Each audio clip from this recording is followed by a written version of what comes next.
Print media और social media भरा पड़ा है इस खबर को लेकर कि अब एनपीएस के अंतर्गत आने वाले कर्मचारियों को मिलेगी गारंटेड पेंशन, बेसिक की 50% पेंशन।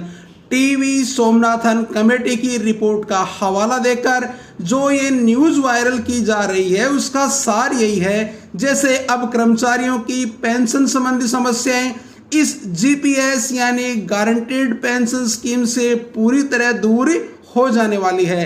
लेकिन क्या यही सच है या फिर जीपीएस अधिकतर कर्मचारियों के लिए ऐसी स्कीम साबित होगी जिसे कर्मचारियों के लिए न निगलते बनेगा और न ही उगलते।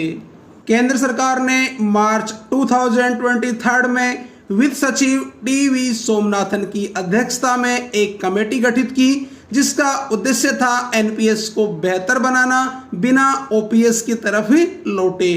और अब खबरें निकलकर आ रही हैं कि कमेटी ने अपनी रिपोर्ट सरकार को सौंप दी है और माना यह जा रहा है कि कमेटी ने आंध्र प्रदेश सरकार के मॉडल पर ही जीपीएस यानी गारंटेड पेंशन देने की सिफारिश की है। हालांकि कुछ कर्मचारी संगठन अभी इस कमेटी की रिपोर्ट के अस्तित्व पर ही सवाल उठा रहे हैं और उनका कहना है कि कमेटी ने अभी रिपोर्ट फाइनल नहीं की है। तो चलो इसमें जो भी सच्चाई हो, इस समय हमारा मकसद इस खबर के अंदर छुपे सच को बाहर लाना है। जब कमेटी की रिपोर्ट आएगी तो उस पर विस्तृत चर्चा उस समय कर ली जाएगी। चलिए पहले बात करते हैं आंध्रा पेंशन मॉडल की। आंध्र प्रदेश सरकार ने अपने कर्मचारियों के लिए पेंशन का एक नया फॉर्मूला पेश किया जिसे गारंटेड पेंशन स्कीम या जीपीएस का नाम दिया जा रहा है।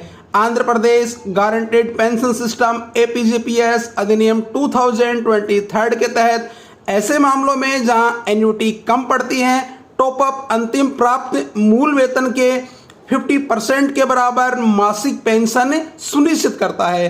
इसका मतलब यह है कि जीपीएस एनपीएस की तरह ही चलता रहेगा, उसी की तरह एन्युटी परचेज करनी होगी। बस अंतर इतना है कि यदि एन्युटी से पेंशन अंतिम बेसिक सैलरी की 50% से कम है तो उसकी भरपाई सरकार करेगी।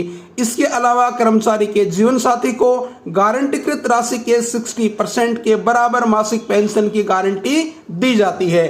इसके अलावा महंगाई राहत का भी प्रावधान है।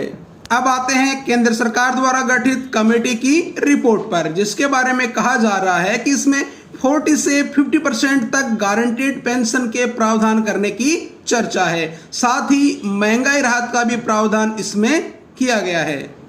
और अब वो मुद्दा जो बहुत ही इंपॉर्टेंट है और जिसे कहीं भी हाईलाइट नहीं किया जा रहा है और वो है एनपीएस में जमा टोटल कॉर्पस का। बात हो रही है कि एनपीएस में गारंटेड पेंशन की, लेकिन ये गारंटेड पेंशन मिलेगी किस शर्त पर? क्या कर्मचारी की रिटायरमेंट पर टोटल कॉर्पस में से 60% विड्रॉल करने देने के बाद जो बचा हुआ अमाउंट है 40%, क्या उसी पर गारंटेड पेंशन दी जाएगी या फिर कह दिया जाएगा कि अगर गारंटीड पेंशन चाहिए तो टोटल कॉर्पस सरेंडर करना होगा या फिर 40% से ज्यादा की एन्युटी परचेज करनी होगी?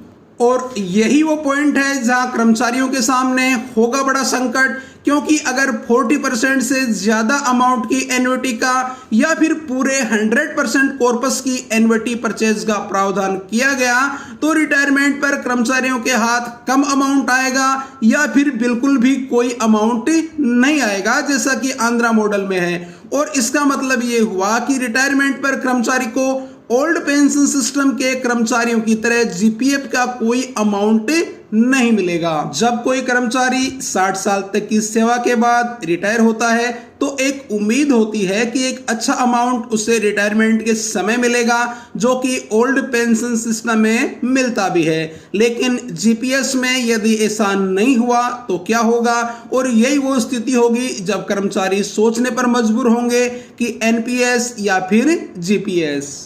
अब कोई कर्मचारी रिटायरमेंट पर खाली हाथ तो घर जाने की सोच कैसे सकता है?